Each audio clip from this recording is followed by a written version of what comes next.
হে জগতবাসী, আজ আমি আপনাদের সামনে একটি আলোচনা নিয়ে আসলাম। সে আলোচনাটি হলো, হাদিস শরীফে আছে পানি অপচয়কারী শয়তানের ভাই। তাহলে পানি কত প্রকার এবং কোন পানির কথা বলা হয়েছে, এই নিয়ে কিছু তথ্য আলোচনা করব ইনশাআল্লাহ। পানি অপচয়কারী শয়তানের ভাই, হাদিসের বর্ণনা। কথা তো মিথ্যা না, তবে পানি কত প্রকার এবং কোন পানি কি পরিমাণে অপচয় করা পাপের কাজ। যেমন নামাজি যাহারা নামাজ পড়ে, মসজিদে যখন নামাজে যায় তখন যে পানিটি দিয়ে অজু করা হয়, এই পানিটিও এক প্রকার পানি। আরও এক প্রকার পানি আছে, সেইটি একটু পরে বলছি। আমরা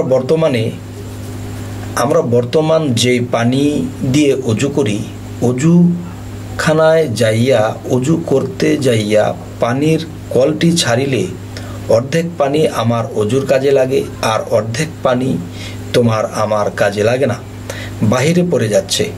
তাহলে এইটাও পানির অপচয় এবং বেশি পানির অপচয়কারী শয়তানের ভাই। এত নামাজ পড়ার পরেও একটু পানি অপচয় যদি বেশি করিয়া ফেলি, তাহা জানা অজানা,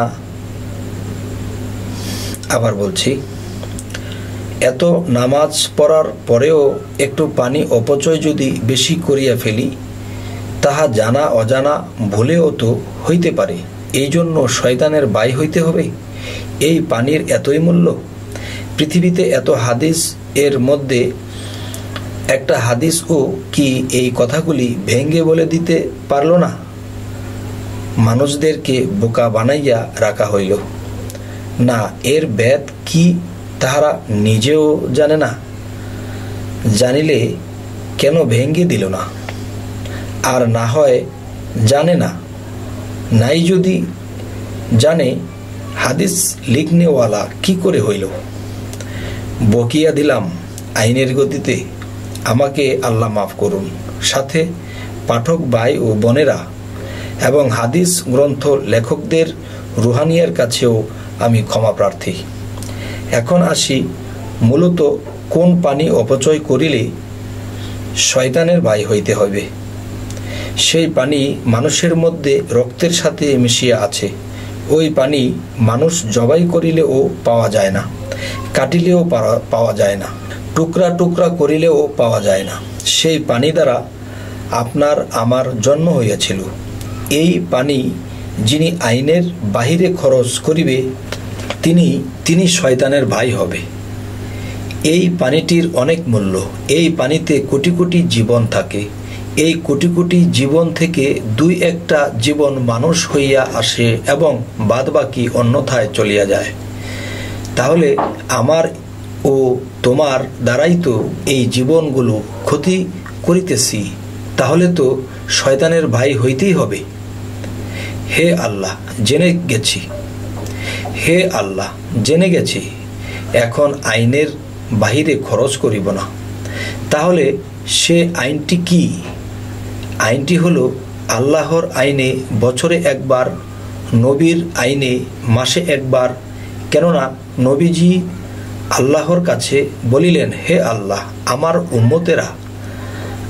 উম্মতেরা তো বছরে একবার ঠিক থাকিতে পারিবে না। তাই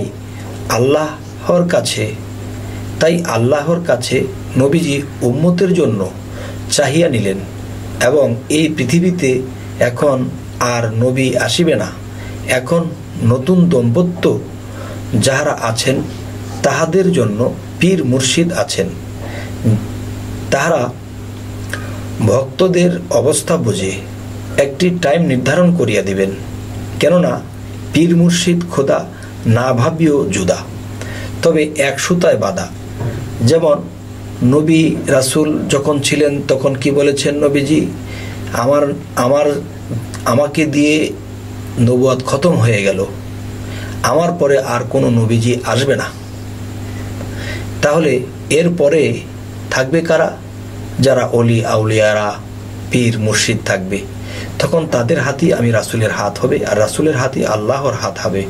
যার যার মুর্শিদকে যদি কেউ মানে, তাহলে সে নবীকেই মানা হলো। তাই বলতে চাই যে নবী আল্লাহর কাছে মাসের কথা বলেছিলেন।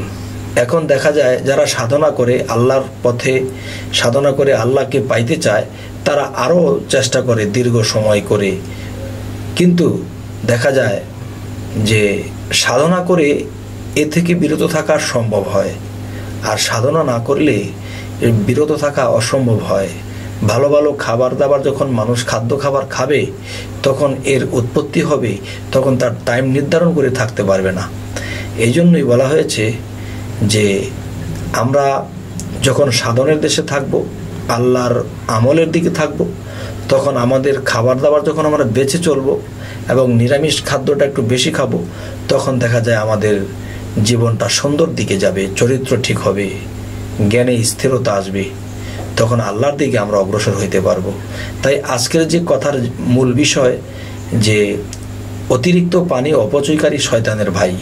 তবে কোন পানি অতিরিক্ত অপচয়কারী শয়তানের ভাই, এই জিনিসটি বোঝানোর জন্য আজকে এই আলোচনা। তো সকলেই ভালো থাকবেন এবং আমাদের জন্য দোয়া করবেন যেন আমরা আরও কিছু ভালো ভালো ভিডিও নিয়ে আপনার সামনে হাজির হইতে পারি। তো আমাদের আরও বাকি ভিডিওগুলো পেতে সাবস্ক্রাইব করুন, আপনাদের সামনে বাকি ভিডিওগুলো উপস্থিত হবে। তো আজ এই বলেই রাখছি, আল্লাহ হাফেজ।